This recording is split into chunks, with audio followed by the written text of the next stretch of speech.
I would now like to introduce our next session here at the conference, Ames, Colorado, Employer Successes, Embracing Experienced Employees. And this session is actually a two-parter. We're going to start with Professor Brian Kaskie, who is the head of Ames, Colorado. He's going to share an overview of the initiative and what we've learned so far. And then part two, Karen Brown will be leading a panel discussion of employers who have implemented age-friendly best practices. So Brian, it's great to have you back on the stage. It's great to be back in Colorado. It really is. You have a beautiful state and a beautiful location here. And again, I want to thank the Next 50 Foundation for sponsoring this work that we've been doing.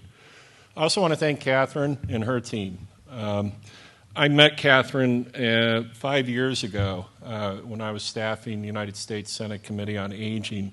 And at that time, some of this data was really starting to come up through the ranks, and we were concerned, as that's what the Committee on Aging is supposed to do, is identify issues of importance to the American aging population. And we started thinking about what we could do that year. Each year we do an investigation. And I said, let's switch the focus. Let's switch the focus from the individual to the employers, because the employers can be transformative. And let me make sure I get this right. Green button, easy enough. Let's make sure the employers are engaged on this. And fortunately, I had a good ability to go out and meet people. And Catherine and her team were among the best groups I met. They have been looking at the employer side of this equation for 20 years.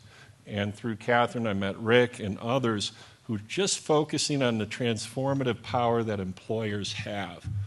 And I can think of no better way to capture where it is we would like to go than give you two examples right here that we're living today. Look around the room.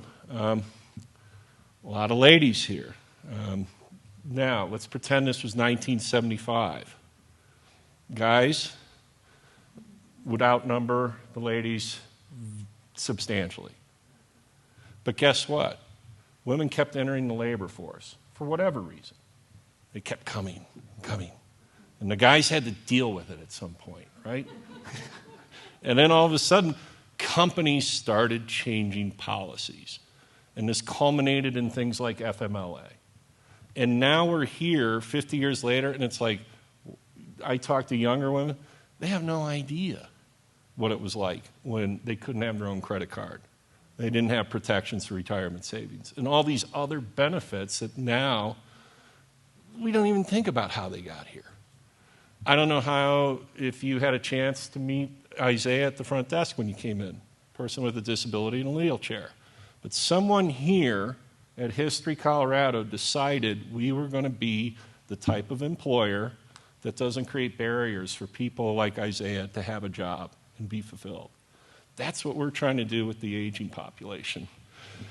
Now, the last time we were here, we presented our findings from the survey. We didn't know what was going on. That's how new this work is. So we sent out surveys to 150 employers across Colorado, and we presented our findings and basically said, yeah, there's something going on, and we need to keep pursuing this. And so we set a course to engage 30 companies over the next year or two and give them the sort of typical in-person consultation that consulting firms do. We'll come out, we'll have an introductory meeting, we'll have a follow-up meeting. Lots of back and forth in-person interaction was planned. Our goal was to establish a process for how we identify these folks, how we get them activated, and what leads them to adopting a policy that will address the aging workforce. The biggest word of 2020? Yeah. So we were here, like, I forget, 2 days before everything shut down. And boy, did that throw us off. We had to pivot. Now, as we were in this moment of transition, the case for the older workforce has only become stronger. As you've heard today from all the others, the data is just screaming out why we need to think about this issue. Top line says you can't look to people under the age of 55 anymore. They are tapped out. There's as many of them who are going to be employed are employed. The growth is with the over 55, as our previous speaker just said. This is your new source for employees. You think I'm kidding? Guess who we always rely on to replace us and finance finance Social Security and finance Medicare? We're kind of not in the right place right now as the baby birth rates are going down. And so to echo what was said earlier, as a person who trades in this field all the time, this is my favorite new fact. Somebody stole it from me already. But holy smokes, for the first time in civilization's history, we're going to have more older people than we will younger people. Just think about that. Think of all the social structures that are predicated on having more younger people than older people. Labor force replacement, financing of security, support for Medicare. This is a massive challenge, so big, in fact, that the National Security Council back in 1998 wrote a report, told the government, we got to figure this out. Well, we went online. We went virtual like everybody else because during this pivot period, we talked to a number of HR folks like yourselves and said, how do we do this? How do we get your attention? How do we get you thinking about what we consider to be a really important issue? And most of them said, are you out of your mind? Do you know how many problems I have right now? You know I need to do this and this and this and this. And we're like, oh, okay. Guess I won't be coming out to Denver next month or the following month because this kept going on. So then we had the moment of saying, why aren't we just putting this online? Because we noticed that things were moving from in-person to online. More importantly, the online website allows for self-direction, meaning for me to try to block off a 4-hour morning with an HR team, that's really hard, right? They don't have the time, especially now. But if we send them to the website and let them walk through it, teach themselves, in other words, activate their interest, then we might have something. And so fast forward, January 22, we started. We started what we call onboarding process. We reached out to employers and we said, hey, got a cool new website, want you to try it out. So they get on and we say, just spend the time, surf, check out the stories. We have all these great little threads, get you interested in it. And if you really, really want to know more, do a self-assessment. Because back in 2020, part of that survey is we accounted for taxonomy, if you will, all the things employers could do for their aging employees. And guess how many things there are? 40.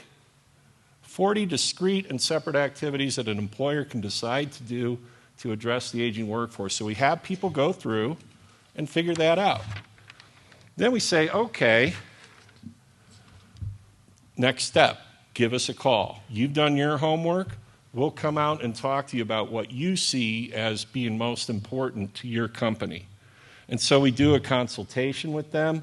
We get an idea of what their organizational structure is and what particular strategy they want to go with. Because one of the things we found early on, just dumping 40 different things on people, right? A little too much. So I've embraced Colorado culture in lots of ways, including skiing. So we started thinking, okay, let's make this familiar to people in Colorado. Let's chart out the different things they could do. So in the case of recruitment and retention, simple stuff. Just change your language. So someone made reference to the landscaper company, and that was one of our first times where he said, well, let's see your job description. And Rich was right. It was a job where me was thinking back to when I was 22 when I worked landscape, and I remember lifting 80-pound bags and digging big post holes. Anybody? Right? That's not easy work. So when I read that job, I'm like, you're out of your mind. Now when I do that kind of landscaping, I come home, I'm sore, it takes a day or two to recover. He goes, that's not what the job is at all. And I said, well, what is it? And as we talked about it, I said, so in other words, you're going to allow me to work on your team and get 5,000 steps in a day? You're going to allow me to come in morning or afternoon? He's like, yeah. I go, you need to say that. That was an easy win. He did it. We also told him about places where he could send out the advertisement. And guess what? His outcome, he started hiring older guys, and he loves them. And that was it. Easy. He's done. Other people have taken more advanced. They're now on the intermediate slopes. Some of them have moved on to the difficult slopes. So that's what we call the engagement part of this. We find out what kind of resources you have, what kind of time constraints you have, what's your ambition here to get done. And then when we're done, you're done, our part of it is, as an academic, I want to do an assessment. We want to see what it is you defined as an outcome for your company, because each company is going to be different. You know, our job is to do this, we want to do that. We let you tell us what you want, and then we just decide, okay, what made you succeed or what kept you from succeeding? So, what have we been doing since January? We bring on 33 companies, and they're from all over the state. We're as surprised by this as you all. We thought it might just all be Denver. It's not. People have been finding us. We've been finding them. They're big companies, as you heard. One company, don't know if we actually want to call the state a company, 30,000 plus employees. Other companies, less than 30. Different motives, landscaping companies, engineering companies, health sector companies, public service. There's no way to categorize this right now. We're in such an early stage. The other thing that's interesting about this group is they're picking all sorts of stuff to do. Some of them want to talk about mentorships and internships. Some of them want to create a video library, right, for all the engineers who know just how to set up the particular, railroad switch or whatnot. So they're going to make little 3-minute DIY videos. So the next person who comes in the job will have that information, no longer in the guy's head, but available to them accessibly. And as you might suspect, the most common request is, how do we become more front-facing for aging workers? How do we write job descriptions? Where do we advertise? That's been our most popular request so far. So what do we have as far as the process? We've onboarded 33 companies, and they're all been migrating through our little pathway to the ocean, we call it. So we picked up people this summer. We've really got our legs underneath us. The COVID, right, early on was still happening. People were reluctant to engage. We then have engaged people in the consulting moment where we say, okay, this is what you want to do. Now let's go to work. That's the engagement and assessment process. So we go and find them examples. One of our recent one was a company wanted to start creating part-time positions that also allowed for benefits to be maintained, right? That's been a challenge, right? Is some people say, well, I can't keep working because, it's somehow going to mess up my pension or my retirement payout. Hogwash. We found places that have solved this. And they said, oh, yeah, we've adjusted that. No problem. Here's what we do. We're sharing that information now with the other groups. The other thing we found that was interesting on strategy selection is the companies were coming in with different levels of maturity. Some of them were like, I have no idea what we should be doing. So that's the ones we start with the DEI statement. Others, as mentioned earlier, they're already doing 20 of the 40 things. And they're like, yeah, we know this. We just want to know what else we should be doing. So that's been an interesting phenomenon as well. And finally, the things that we're seeing now is that the companies are either doing sort of one-offs, coming to us, yeah, that was great, we're done, but others are taking a long-term approach. So we're still with them in the consulting phase because you know what they want to do? They want to go and assess their employees. They want to go and take an inventory of what their resources are. They are slowing this down, and they're engaged in a formal strategic planning process now to really transform what they're doing for their employees. As an academic, I'm like, oh, this is great. More data. We will hear from the panel about, we sent out a survey to their employees. We got like 80% return rates. That's good. So we know now this particular employer knows exactly what their employees want to do. So what have we learned so far? And I want to acknowledge Patty Rowe over here. These are some nautical images. For the last 2 years, we've been taking Zoom calls, and Patty lives out in the marina in LA. I'm from Iowa. So watching every Friday on our call the sunset behind her, I'm like, oh, how nice. Thank you, Patty, for all your help on this. So our big first point is how do you get to us? This has been an issue. How do we find companies? Because as all of you are here, there's 90 others who aren't here. So that's a big challenge we're still trying to figure out. The second thing is how do we get you on the course? How do we plot your course to get from this point to that point? And that's where we come in as staff and help you work through this. And then last, guides along the way are great. And I want to acknowledge all the other what I call third-party organizations that we've met along the way. People like up in Larimer County who are starting an internship program for older persons, or the state departments which are taking this up. All these folks now are coming out to help make the bridge between employees and employers connect better. So what's next for us? We're going to finish off our first generation work here. Our work with Next 50 runs through the end of the year. We already have people calling us. Feel free if you want.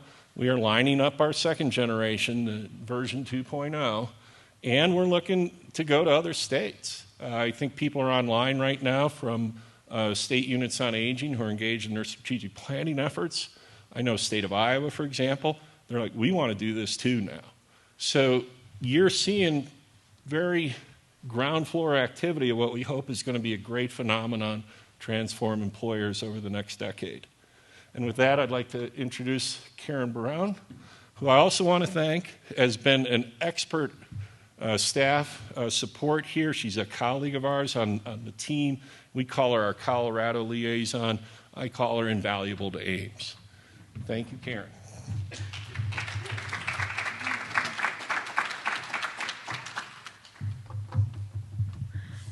Thank you, Brian. I pay him to say that, so and it costs a lot. We're going to have 4 people up here on our panel today. I'm going to start with introductions as people sit down.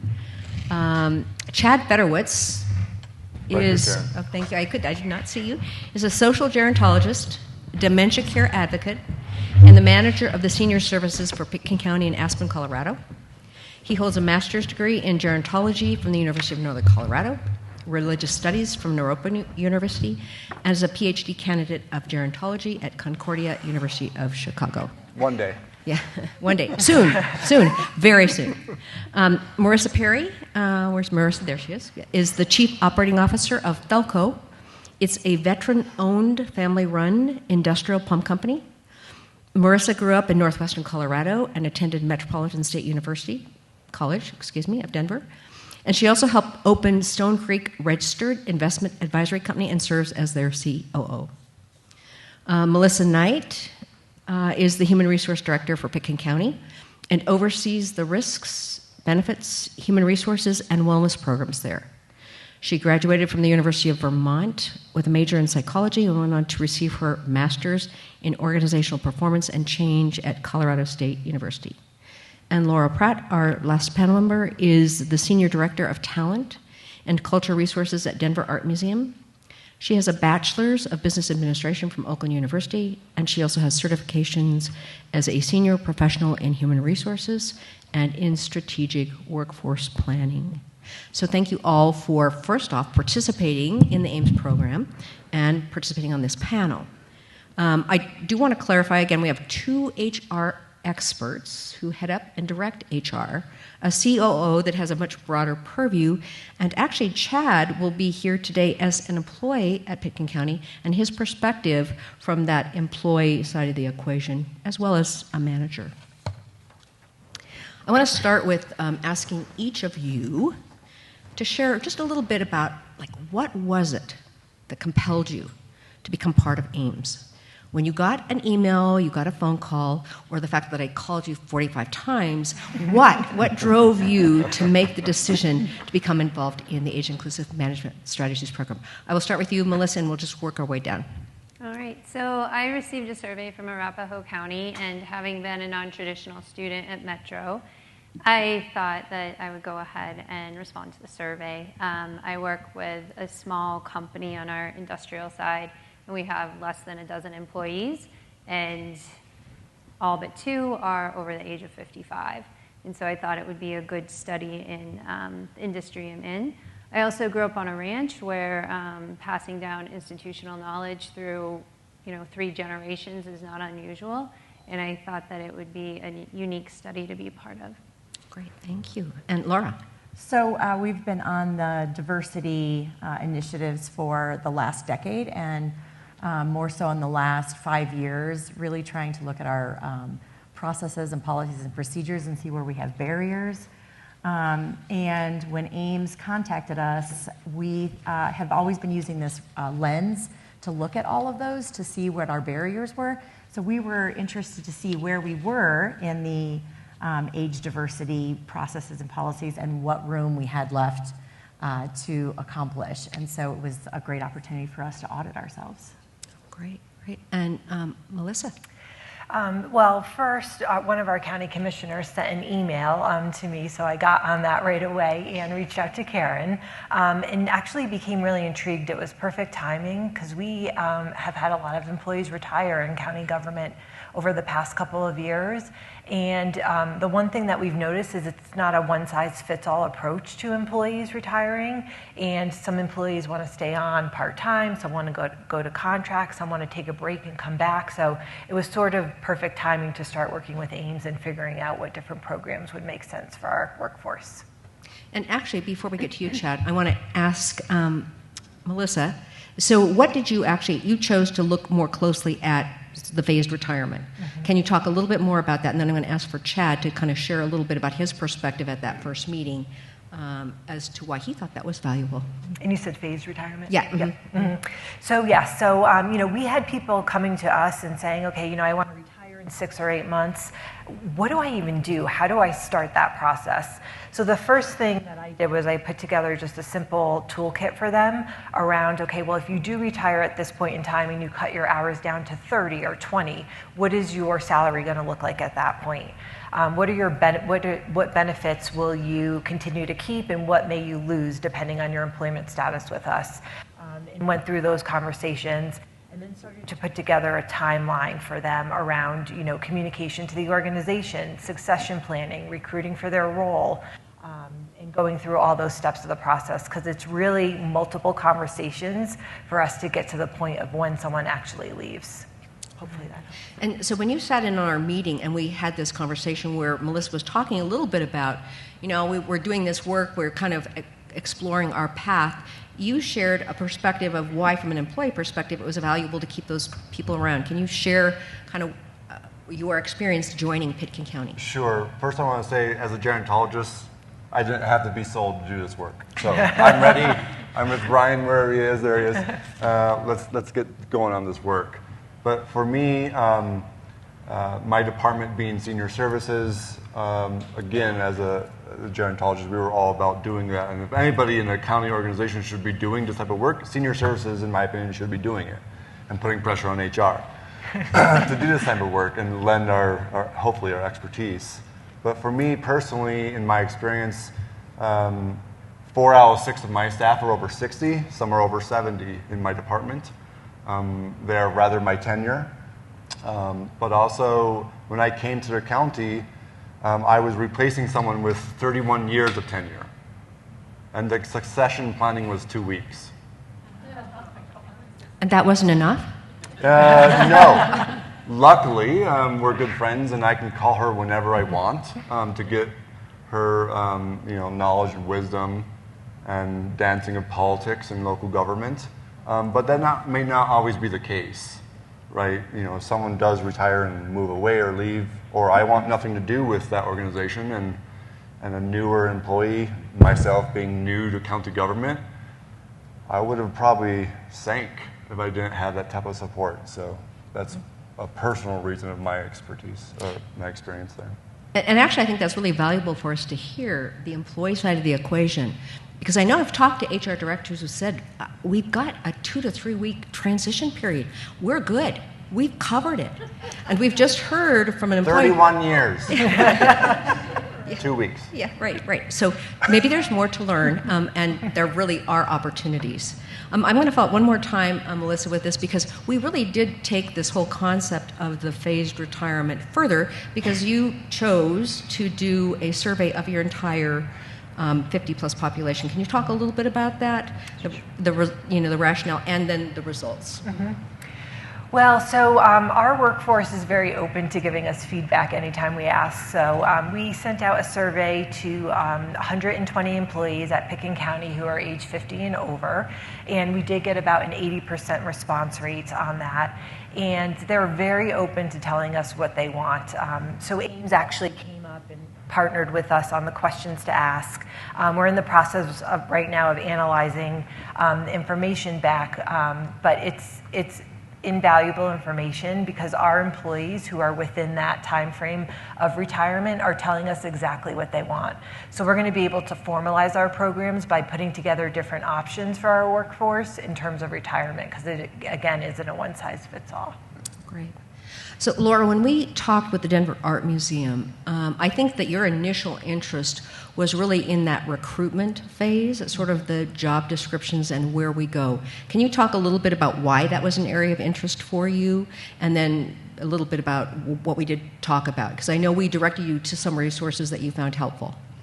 Yes, we had already went through our job descriptions the first time to try to remove barriers for other marginalized communities, but again, when Ames came to us about language and verbiage that was specific to the older population, it was to our surprise that we had lots of barriers in there, including one that's been named today about lifting. And so why does an administrative assistant need to lift 25 pounds? Well, they don't, and it's just been in there forever. And when managers are putting their second set of eyes on it and they're looking to remove barriers, that it was just one that they're like, well, they're going to lift paper, they're going to lift, certain things, but it's not a job requirement. So we thought we were really doing a great job removing more educational requirements, whether that's preferred or required. But when Ames came to us with those suggestions of what job descriptions could look like from that verbiage and some barriers, we were just really grateful that we could go back and retry that again. And I think one of the things that we, when we actually meet with employers, we do reference other resources. So we suggested places like the AARP Pledge, and I know you were on the call with me on the onboarding.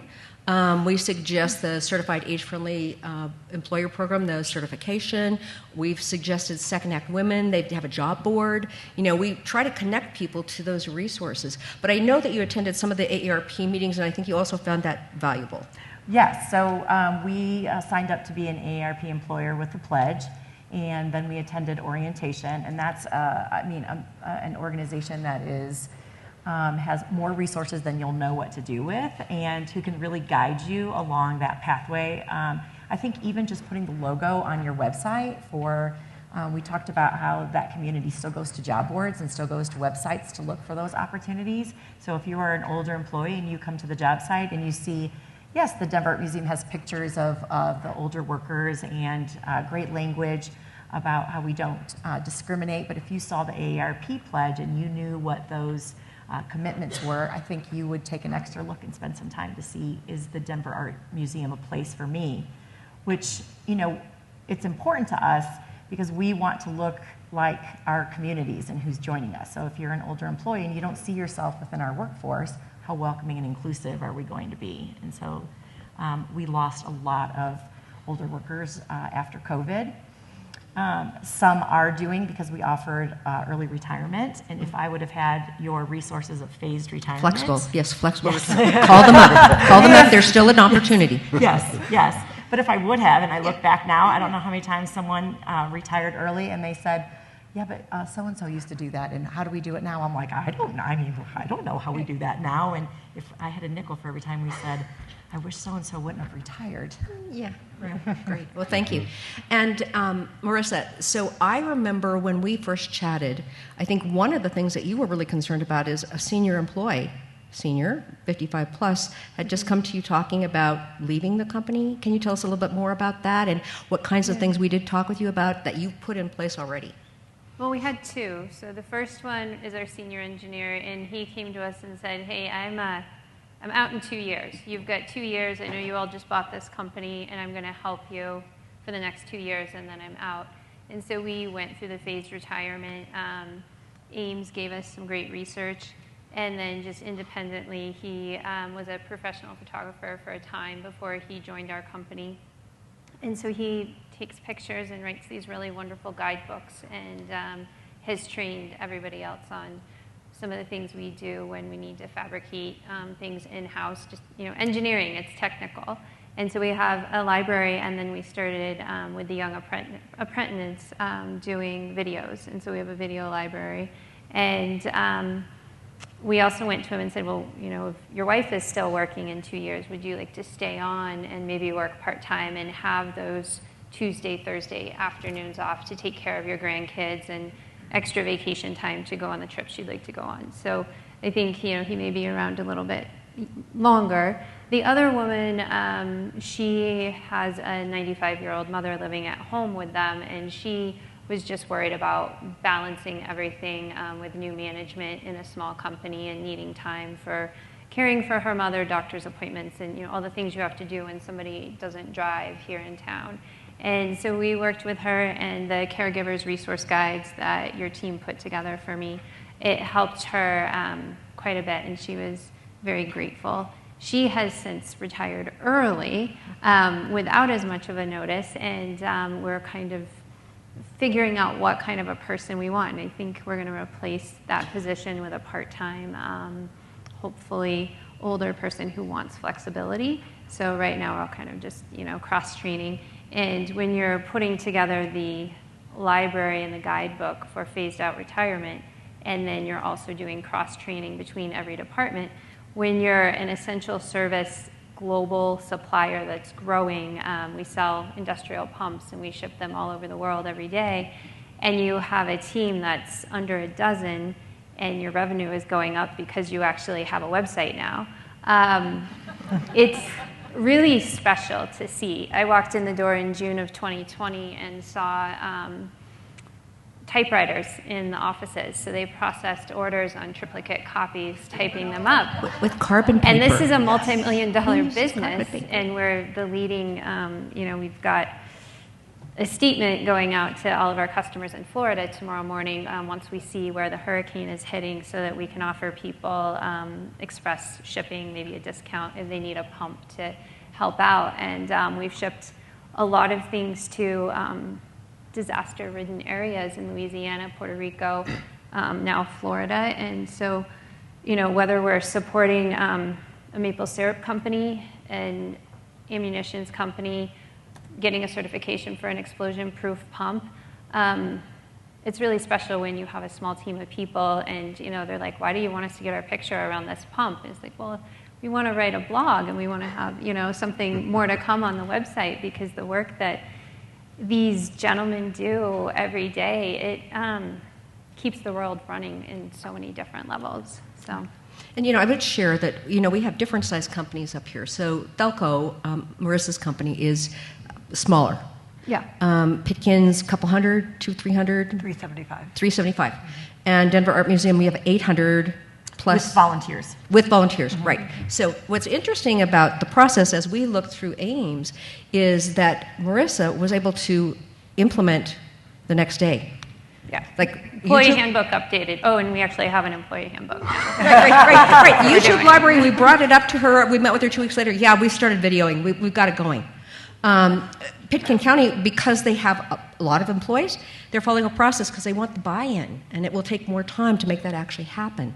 And so being a partner with you on that process will be important for us. And the same with the Denver Art Museum, and you're actually looking at 2023 at these strategies, and one of which was the mentorship concept. Chip talked a little bit about mentorship. I wanted you to share a little bit with this audience about, we did provide some research for you, but why the interest in a mentorship program between your older group who may be volunteer and your younger group who might be more staff-oriented? Yeah, so we had a program called job shadowing prior, and job shadowing was a way to foster more connection in what different people did in different roles. And we had certainly specific demographics that were in different roles. And the world is outpacing us in terms of appropriate language, behaviors, and how we show up and things that we say. And there's often conflict between those generations on that front.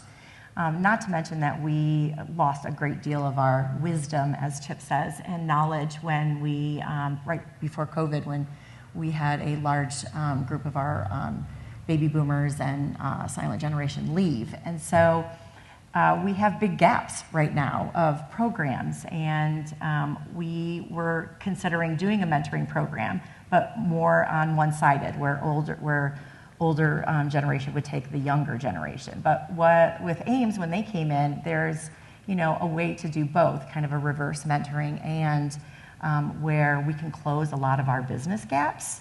And so we just happen to be agile enough where we can implement some strategies right away, and then some strategies are going to take a little bit of time. But back to asking employees what they want to be mentored both directions. And we've got some gaps to close, and that program can really be just not only a community builder, but it'll close some business gaps that we have. Well, I thought it was interesting, too, because as we provided some information to them, one of the big focuses you've had is DEI, and really a lot around the race issue. And there was actually some programming suggested around, mentorship around diversity tied to race or gender, et cetera. So, I think there were a lot of opportunities there, and I know that we're going to be working in some stuff into your surveys for 2023. Mm-hmm. Chad, I would ask you, as the gerontologist, as you look at the whole workplace, what are your comments or thoughts about this whole concept of intergenerational and really what Ames is working to propose, including that older adult? How much time do I got here? As a gerontologist. No, I think we heard some really interesting data and research this morning about the benefits or the even neutral space of intergenerational workplaces. So I think we just don't know. I think there's more we need to try and look at and to see what we can learn and what will work for certain communities or certain employers as far as that. But the aspect of transferring that knowledge or that tenure and having that accessible instead of they're out there on a boat somewhere, retired, and that wisdom and tenure is no longer accessible to someone that was in my position, in my example. So how can we not only encourage that, but support and foster that intergenerational of the workplace, and even older and younger people. We all do things in certain ways. We all, we're raised a certain way, but it's not because of our age that we do this or that. It's so many other factors that aren't about age. But age is easy to look at. I can see age and say, well, this person's older than me, that means this and that. Or that young person doesn't want to come to work today because they're young. Well, probably not, right? I think doing some of the work around intergenerational work, along with many other things that we need to do, can help look at the aspect of ageism that's in society, let alone workplaces. It's just one small little piece, I think, that we can try. I'm going to touch a little bit on the caregiving side of the equation. Marissa talked a little bit about how she had at least an employee who really needed access to local resources, and that as a COO doing finances, hiring, just a little bit of everything, you didn't have the time to have those resources, so we provided that. But I know also at the Denver Art Museum, you actually were interested in those resources, and can you talk a little bit about how you have integrated those into your website and really alerted your employee base to actually you have more opportunities to be involved in caregiving than you think? Mm-hmm. Yeah, I think sometimes in the HR world, we go first to have policies and procedures that support folks. So we say, well, we're going to give you the sick time right, to be a caregiver, whether that's I'm raising my grandkids or I'm taking care of aging parents. But what we can't do, or what we often don't do, is, okay, you're going to give me the time, but now where do I go? What do I do? And it's so overwhelming when you're trying to hold down a job, manage a team sometimes, and then you have grandkids and an aging parent, maybe even both, and you don't know where to go to.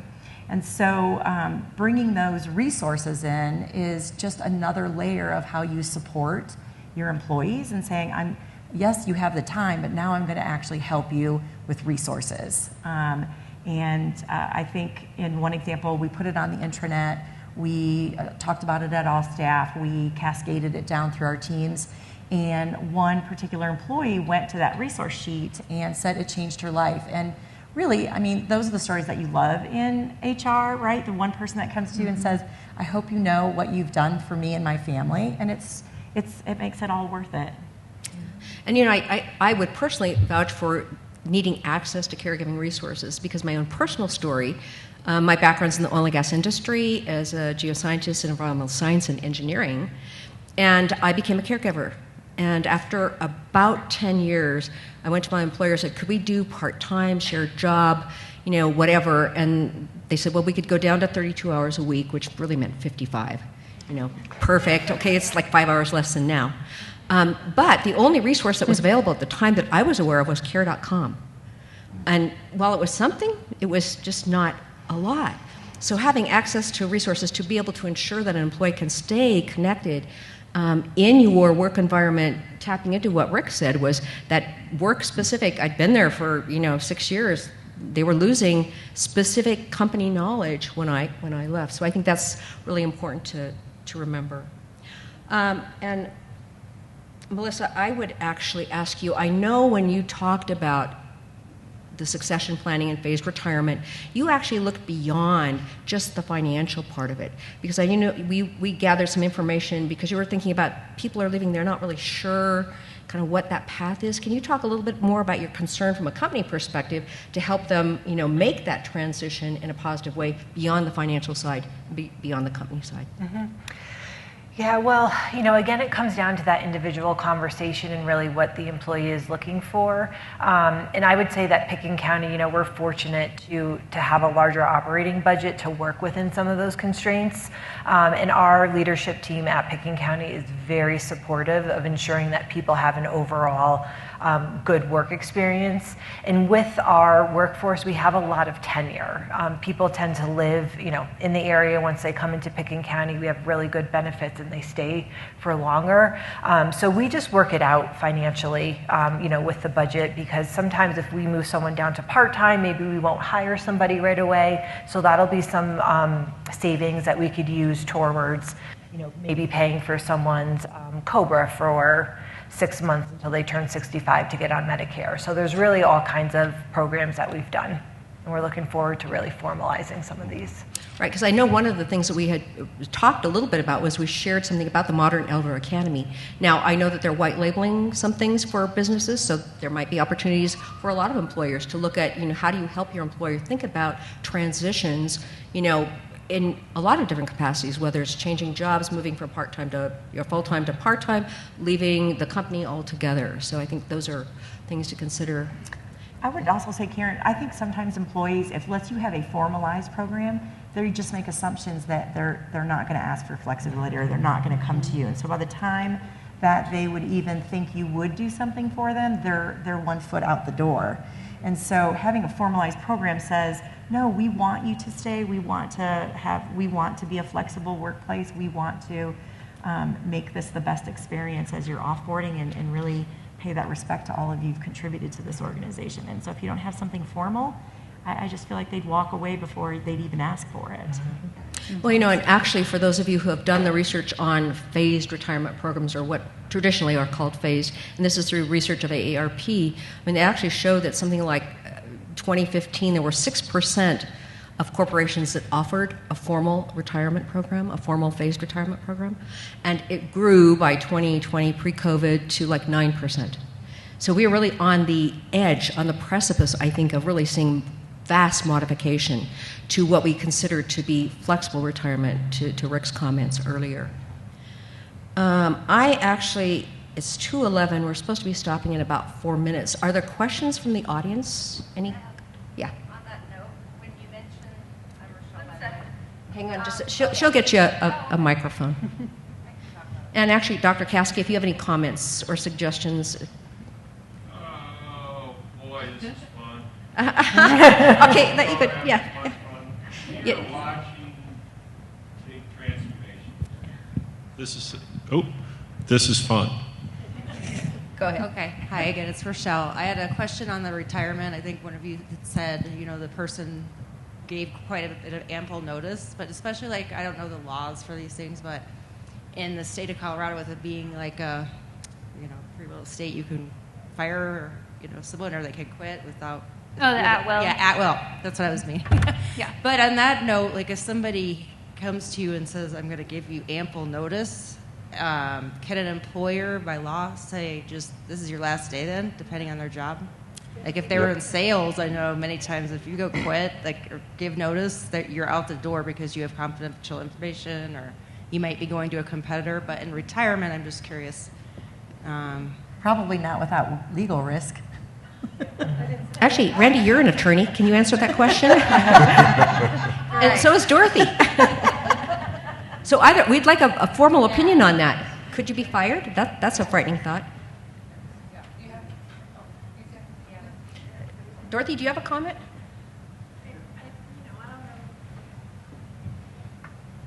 I don't know Colorado law well enough to know if there's heightened protections in Colorado, but an at-will employee can be let go without cause, at any point. So if you communicate, unless there's state law protection. So, being an at-will state, I would imagine you'd want to check that out before you talk to them. But I don't know how often it comes. I think when you're talking about retirement, you're usually talking about a longer tenured employee who has a relationship, to have a conversation with them. And it's not really that surprising because you're aging. So it's sort of, if the employer's they're thinking, I could be losing this person.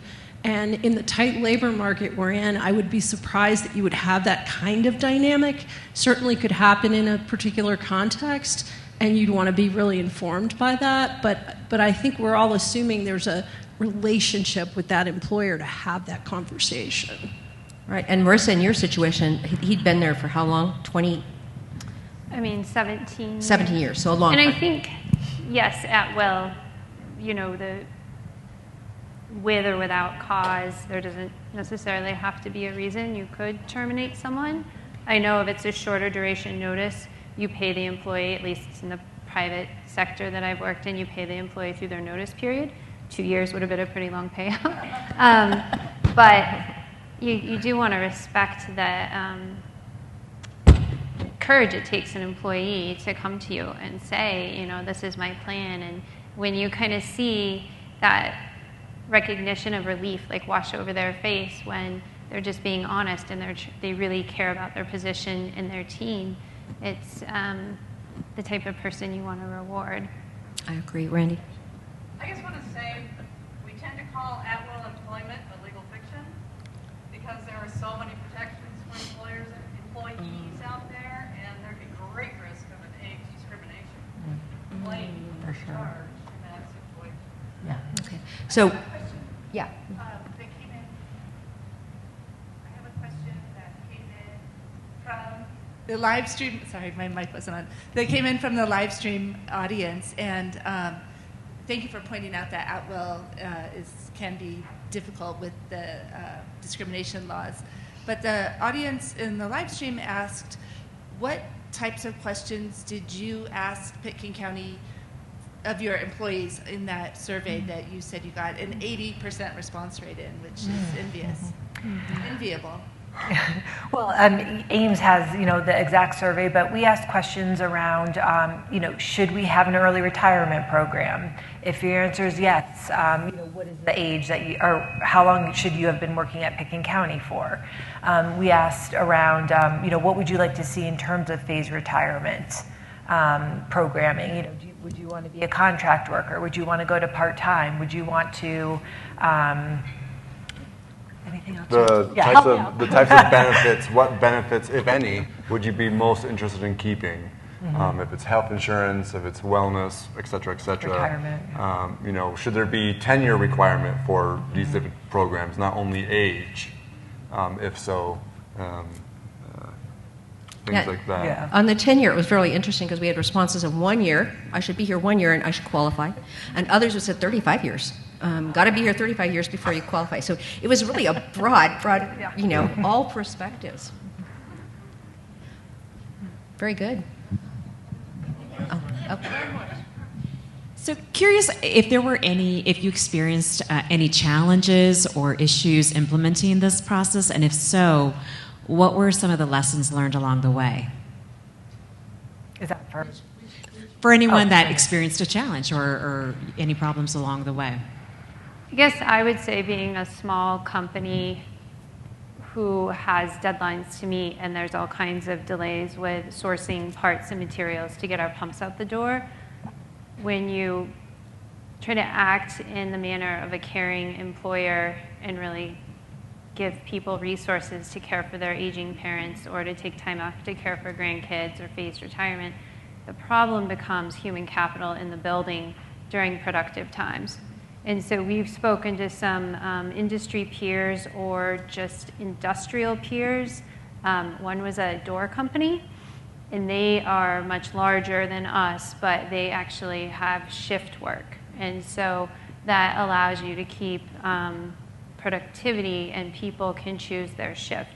We aren't quite at that point yet, but when you're scaling a small business and you're looking to hire, you want to hire people that complement your team and maybe need something different, maybe not somebody who needs time away, but maybe they need education and you're going to send them to school for CAD design, or maybe they need some daycare resources, you know, so they can get to a place to pick up their child. So just kind of looking at what is our year plan, what's our 2-year plan, what's our 5-year plan, how much have we grown in the last 2 years, and then break those goals down to annual and quarterly.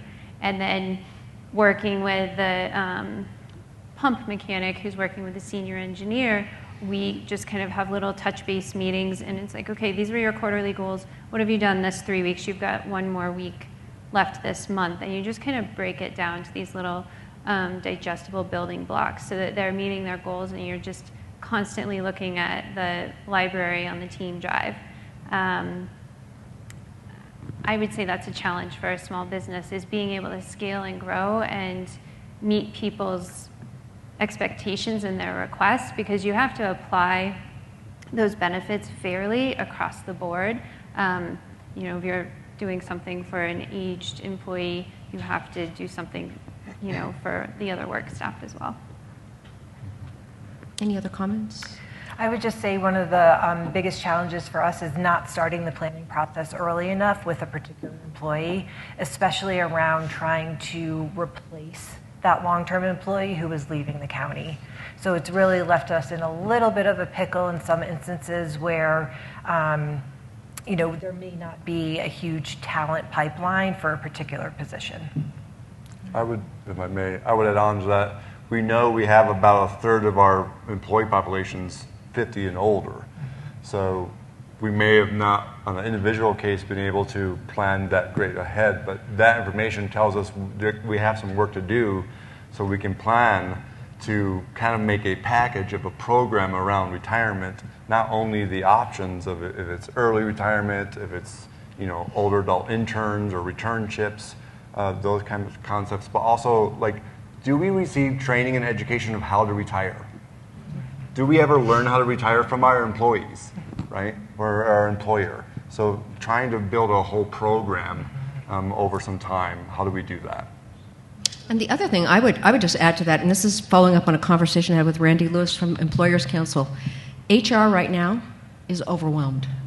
I mean, in Colorado, we have the Secure Retirement Program coming out. We have family coming out. And this is on top of the fact that probably workforce is down 25%. I mean, in senior living, we talked to senior living, was very interested in talking with us. They said, I'm sorry, you know, we have 2 HR people filling 400 positions. Call us next year. Now is not a good time.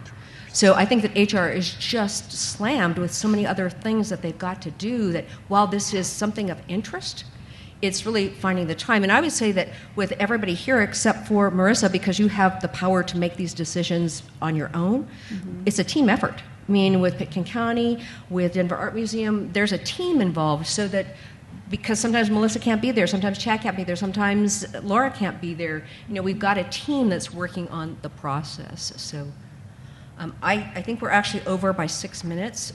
Thank you. Brian said we're good, but we can keep going. Now, any other comments? If not, I think we're going to take our break now. Oh, Catherine's right there. There she is. Thank you, Catherine. Thank you all for joining us.